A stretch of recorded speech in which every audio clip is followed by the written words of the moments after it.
the slaughter at Shechem.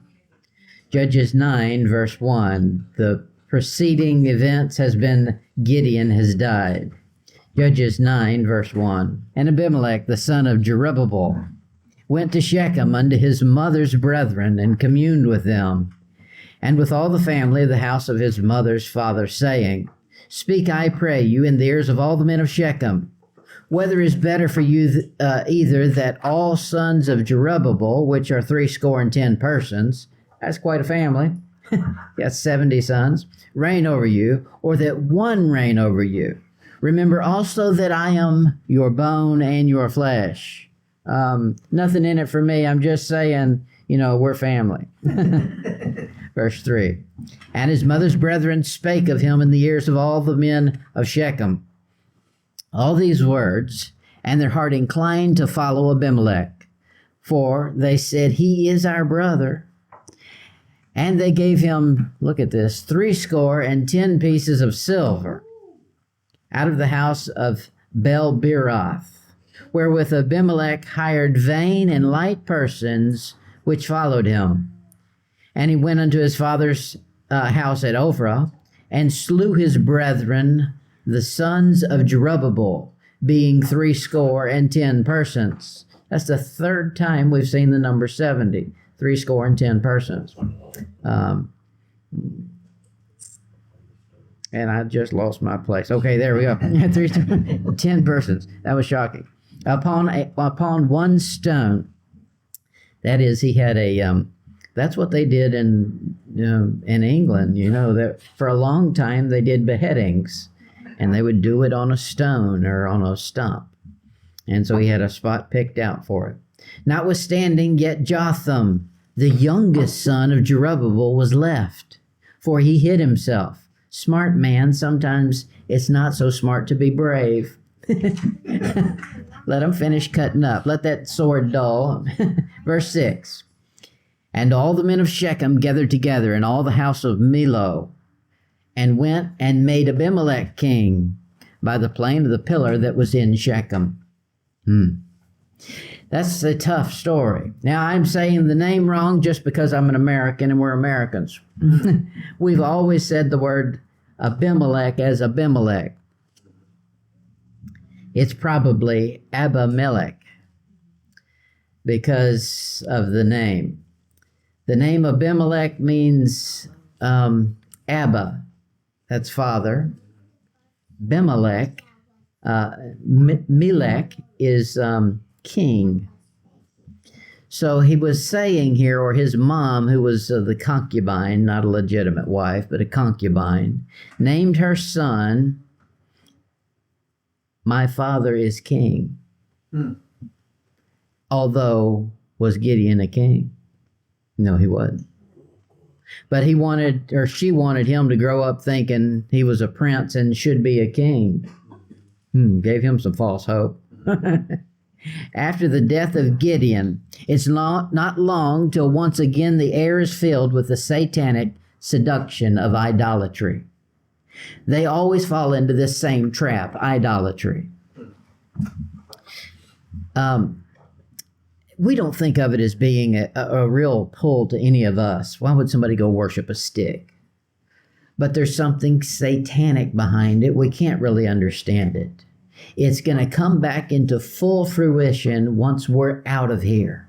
I think right now there's a Holy Spirit permeating this earth in such a way that it's holding at bay this satanic urge to worship a stick. Go to some countries and they do it. That's what that wicked. Yeah, sure.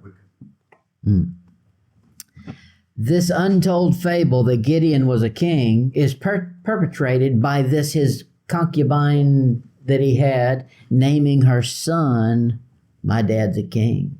When Gideon didn't claim to be a king, but they wanted people to think he was. He's the son of Jerubbaal, one generation after Gideon's death. You know who Gideon was. He was known as the destroyer of Baal. That's how we are introduced to him. He's up there threshing wheat, hiding out, trying to get it done without anybody catching him. And his first mission is, hey, go Go beat up Baal. That's right. Tear that stick So he down. smashed it to pieces. And so he's, that's the destroyer. Well, his son shows up. You know what his son's going to do? He's going to be the number one proponent for Baal. Bad news. Now, this is not really his son. It's more of a half-son, an illegitimate son, a bastard, as the Bible would call it. He surges to the forefront here, and he's going to promise to be the most zealous supporter of Baal in the land. And that's exactly what he does. Historically, the city of Shechem is in the valley between two mountains. You'll know these mountains, Ebal and Gerizim. You know what those are. Those are the mountains where on one side they pronounce the blessings, on the other side they pronounce the cursing. And there's a valley between. Shechem is right, here's the coordinates on it. It's 34 miles north of Jerusalem, 7 miles east of Samaria. It's one of the chief cities of Ephraim. Here God first appeared to Abraham when he built his altar to God. This is a hallowed spot. Near this spot is where Abraham and Jacob are buried. Between the two hills of the city is where the city stands. Israel assembled here under both Moses and Joshua to hear the law read, and in fact, emphatically punctuated with blessings and cursings based on your choice. God gives you choices. You know that the mob does too. You can't really refuse it. Now, you, of course, could refuse it, and that's what God does. He says, I'll give you blessings if you just do what I tell you, and it'll be good for you. However, if you don't, cursings are coming. This is one of the oldest towns in, I was going to say Palestine, but I don't want to say Palestine, Canaan. The Jews would call it the Levant. This is the place where the well of Sychar is. This is the spot where Jesus met in John chapter 5 with the woman at the well, and he gives her water of life that lasts forever. Amen. From the beginning of time until the end of time, every man will trod this valley of decision between blessing and cursing. That's right. Jacob buys a plot of land here. You'll remember that. And then his daughter Dinah is defiled by the people of Shechem. Matter of fact, the man named Shechem.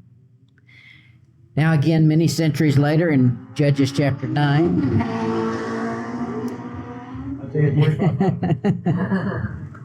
Now, many centuries later, the descendants of Shechem have a plan to defile all of Israel.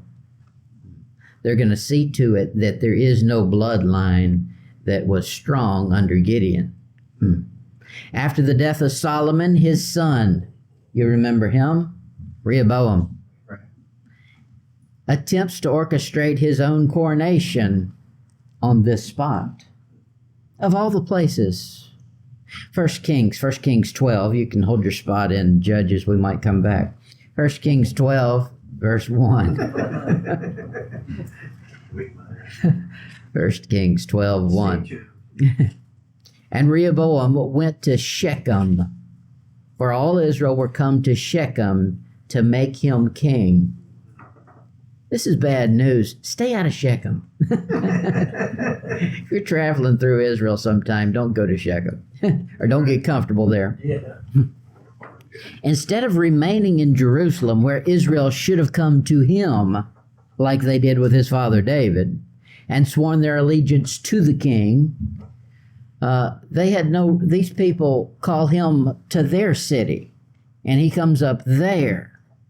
And there it says, to make him king. That's the phrase in the verse. That's bad. They don't have any right to make a king. You can confirm God's king. You can do that, but you don't make a king. Since God's the maker of the king, this is all-out rebellion, not man's. This is the same thing they did under Saul. They were going to make a king. That spirit of rebellion plainly reared its ugly head in Israel.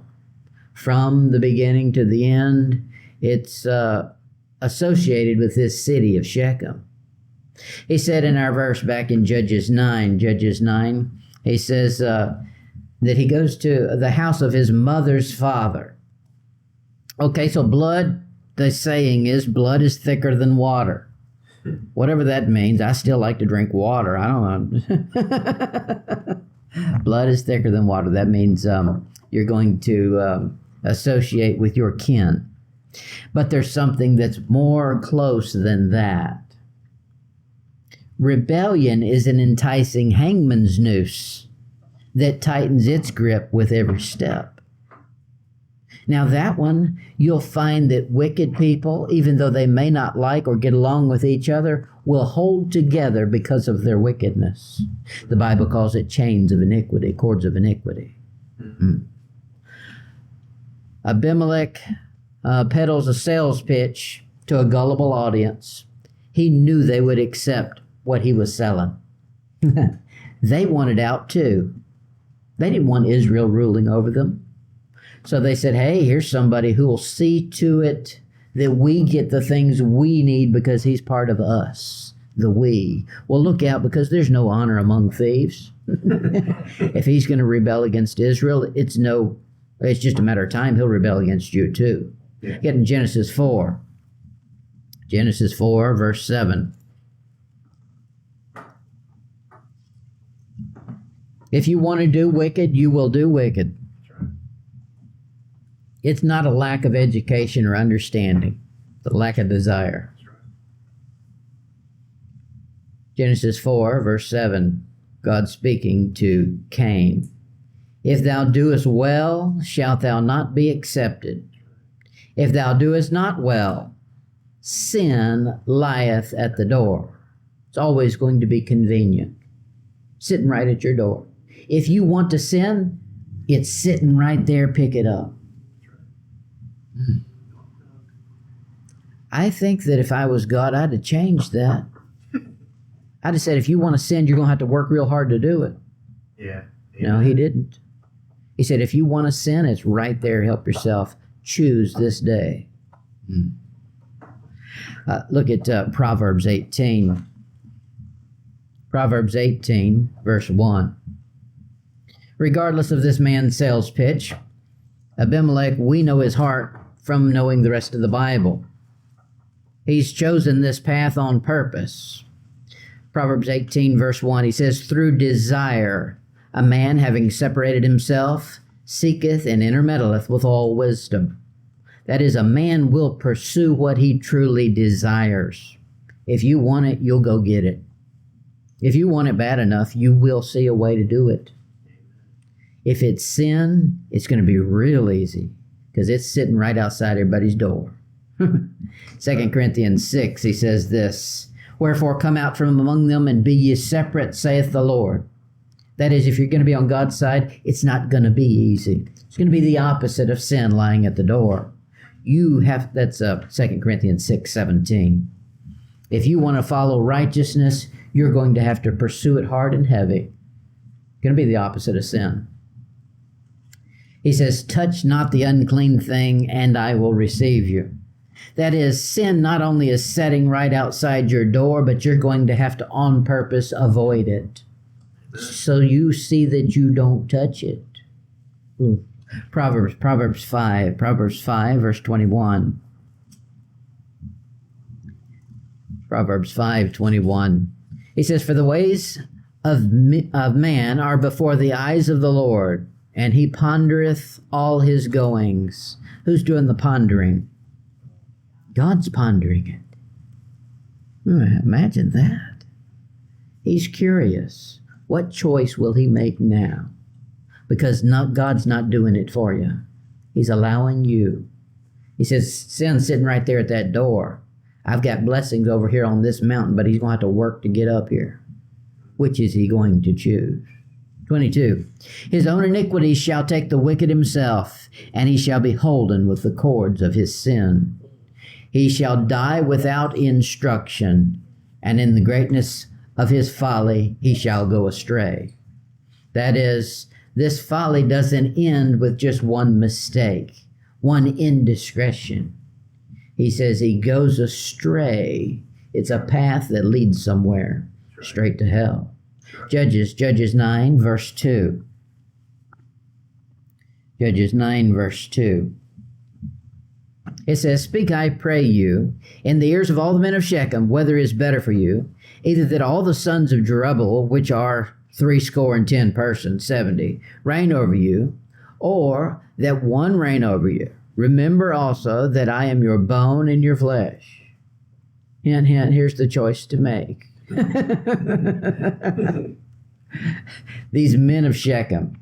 Now that's probably in reference to, well, I'm not talking to the Israelites. No doubt the Israelites had intermingled with all of these people. So there was Israelites in this town too. But he says, I'm talking to the men of Shechem. Guess what? We're in this world, but we shouldn't be of it. You should be identifiable as something different. Now the devil's crowd's going to get together. You can't stop that. Matter of fact, that's of God. He says, my determination is to gather them together. I like to squish them all at once. He says, is it better that 70 men have to reign over you or that one man reign over you?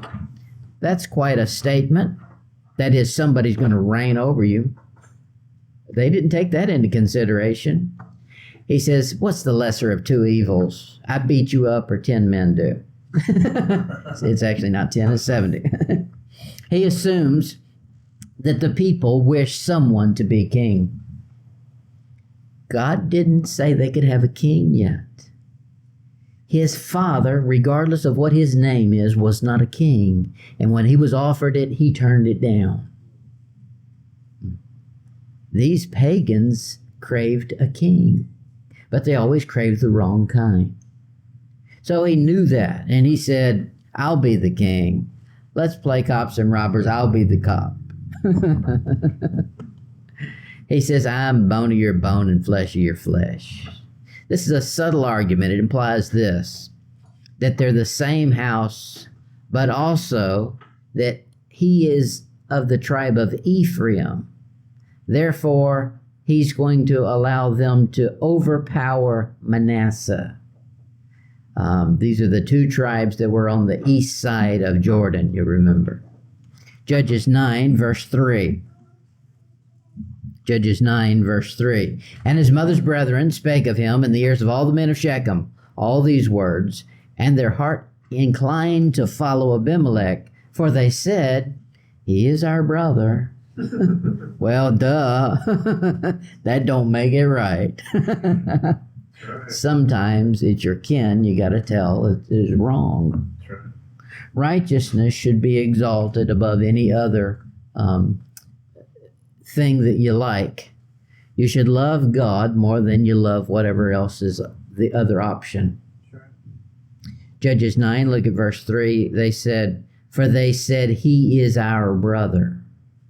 Elimelech is smart. He knew these people. He was a good salesman. He knew that they weren't scared about 70 men coming over to rule over them, because when he could have, Gideon didn't do it himself. Now, Gideon did judge in Israel, but he's not trying to judge the pagans. If the pagans interfere with Israel, he's going to wipe them off the face of the earth, just like they're doing now, and should. Right. They knew all, these Shechemites, they knew what was going on here. They knew this was false. However, it was appealing to them, so they bought in. They weren't fooled, but they were fooling themselves to try to act like they were fooled. They're going to get in trouble for this. By the end of the chapter, they're going to be in a world of hurt. 1 John chapter 3.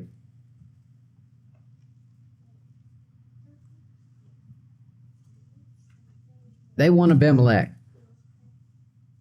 because he'll see to our needs, the political sales pitch. If you put me in office, I'll do, you deserve, You don't deserve nothing. 1 John 3, verse 11. For this is the message that ye have heard of him from the beginning, that we should love one another. That sounds like Abimelech, doesn't it? No. Not as Cain, who was of that wicked one, so a distant family member, and slew his brother. And wherefore slew he him? Because his own works were evil, and his brother's righteous. The warfare is always defined this way: evil versus righteousness. It's always black and white. There's always a defining line. The Bible says in the Old Testament that was the job of the priest, to make a clear distinction between right and wrong, holy and profane. Look down at verse 13. He says, marvel not, my brethren, if the world hate you. He just said it in plain English, even though he was speaking Greek.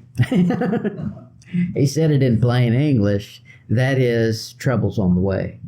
In this world, we're going to have problems because they don't want to accept righteousness, and we don't want to accept wickedness. 1 John 3, look at verse 15. Whosoever hateth his brother is a murderer, and you know that no murderer hath eternal life abiding in him. This wickedness is not content to stay in the heart of one person and defile them. It has to reach out and cause murder. Now, in our story in Judges chapter 9, it's going to be physical, literal murder. He's going to destroy 70 of his kin. Judges 9, look at verse 3. Judges 9, verse 3.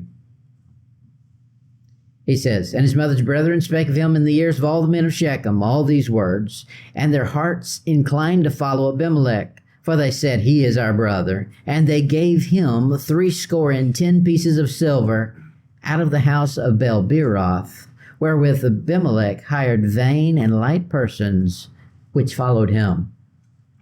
That is, he must have been vain and light himself. He's got a crowd. Now look where they got the money for this. Out of the house of Baal, Baal-beroth. Wonder where this Baal-beroth guy comes from. We'll find him in a minute. Notice the price. How many sons are there? How much money are they spending? What's each person worth? One. One piece of silver. That's all you're worth. In the days of Solomon, it wasn't worth anything. Silver was accounted as nothing. Let's find out what the value of silver was at this time. You're in the book of Judges. Go to chapter 17.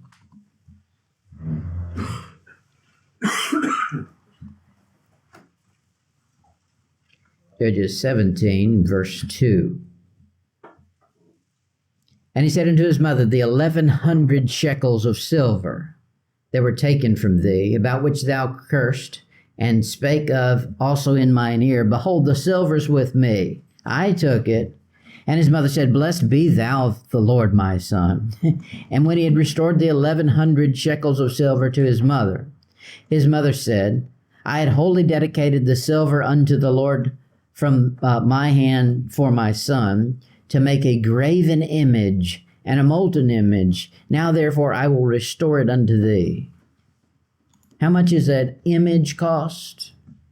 1,100 shekels of silver. What's one person's life worth? One. I'd say there's an imbalance. Wickedness makes you lose your mind. These men were willing to do for one piece of silver murder.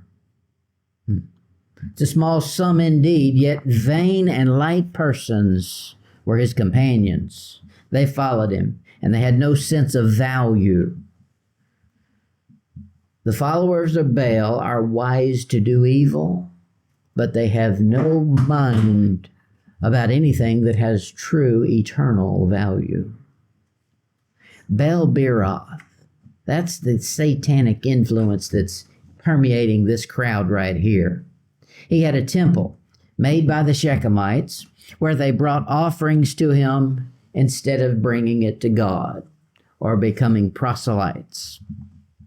It's with this treasury money that Abimelech receives the money for his murder plan, Murder Incorporated. Here it is to begin with. Let's find where Baal-Beeroth comes into play. Judges 8. Judges 8, verse 33. Judges 8:33. And it came to pass, as soon as Gideon was dead, some wickedness can't come into play until somebody good is out of the way. And you'll find that the longer you live, the more you'll find a godly man who's keeping at bay some wickedness. And when he dies and goes off the scene, things change in ways you didn't imagine. That the children of Israel turned again and went a-whoring after Balaam and made Baal-Beeroth their god. They're right back at the old tricks as soon as Gideon was gone, because there wasn't any pressure on them. But now they're going to get more pressure. Now, this crowd was the vain and light persons. Their priority is pleasure, much like men today. Yes, the young people today, what their goals and ambitions are, usually it's pleasure. Whatever makes me happy. There's more to life than that. And their value is vanity. What makes me feel good, what makes other people think I'm cool, means nothing.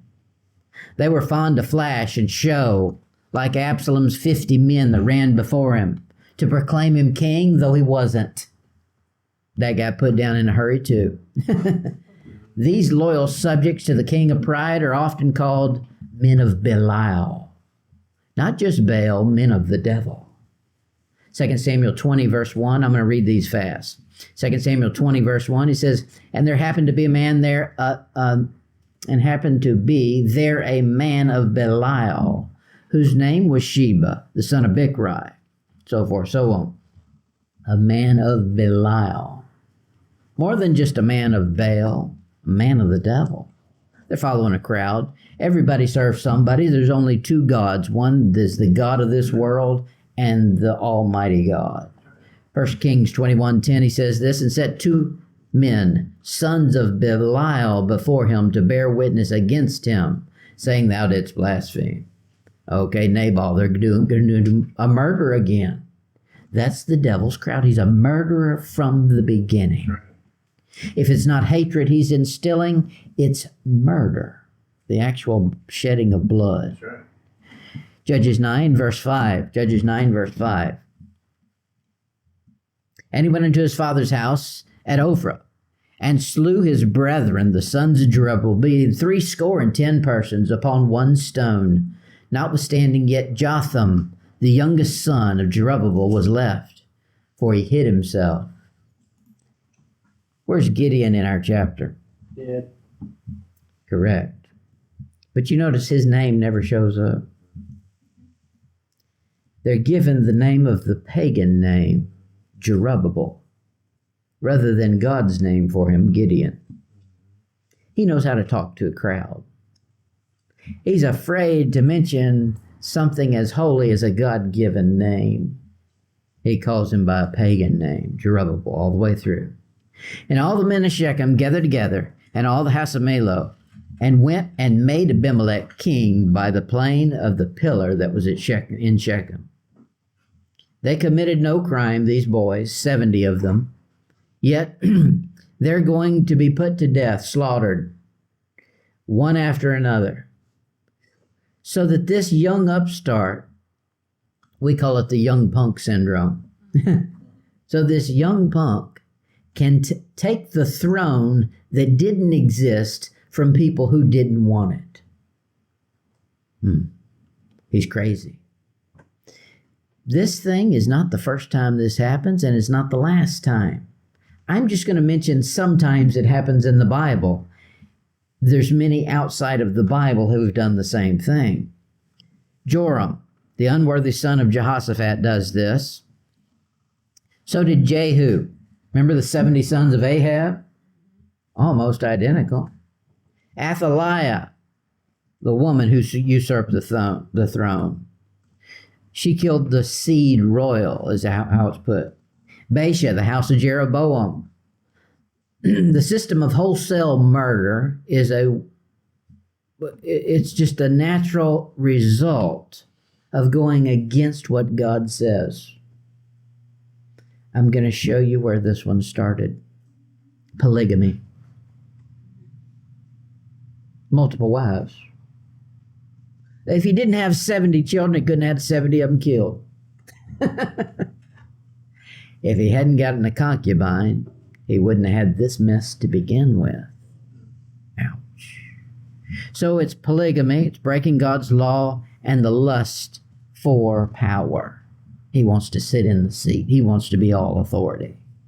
Abimelech's act of putting him forward as king and the murderous spirit of Abimelech illustrate perfectly the corruption of Christendom, which is half Christian and half pagan, half heathen.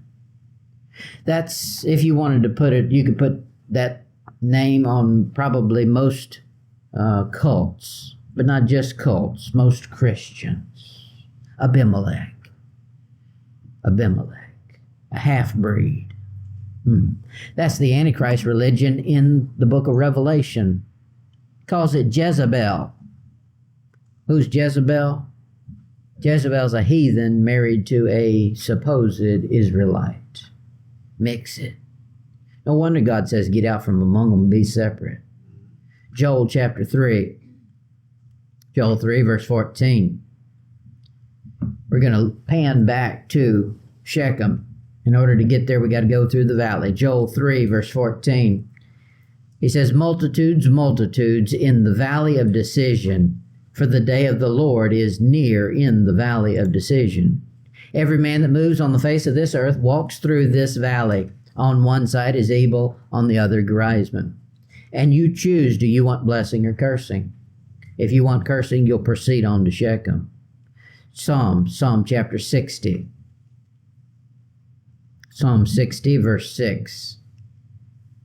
God has spoken in his holiness, I will rejoice, I will divide Shechem and mete out the valley of Succoth. God says, I've got plans for Shechem, and they're not going to be pretty. Psalm 108 verse 7. Psalm 108 verse 7. You notice that's a different reference than what I just gave you before, but the verse is not. God has spoken in his holiness. I will rejoice, I will divide Shechem and mete out the valley of Succoth. That is, God wouldn't want us to forget it, because he ain't forgot it. I'm doing business and I'm coming down there to Shechem. It's made me mad for way too long. Hebrews chapter 3. Hebrews 3 verse 15. Hebrews 3, verse 15.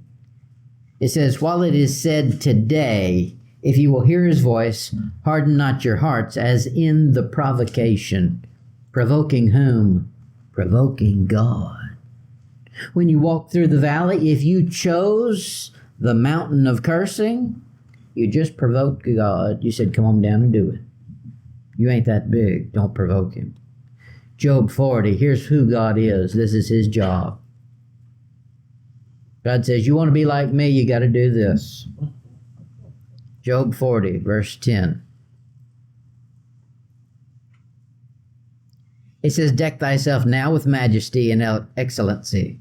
Don't think I'll qualify. And array thyself with glory and beauty. I definitely ain't got no glory and sure ain't got no beauty. He says, cast abroad the rage of thy wrath. That's not human, that's God. When he says you get to choose blessing or cursing, he really means it. And behold, everyone that is proud and abase him. It's God's job. Verse 12, look on everyone that is proud and bring him low, and tread down the wicked in their place. Hide them in the dust together, and bind their faces in secret. Now, I can't finish the chapter because we made it through, 6 verses? But maybe we'll pick up there. Maybe next week. Maybe next week or tonight or something. I don't know. We'll do it. This is a good story. We're really hanging off the edge of the cliff here. The son that escaped, the real one, he's going to show up. Jotham, his name means God is perfect. Now, I've already set the stage, and we're going to see the perfection of God show up, and he's going to mete out punishment where it belongs.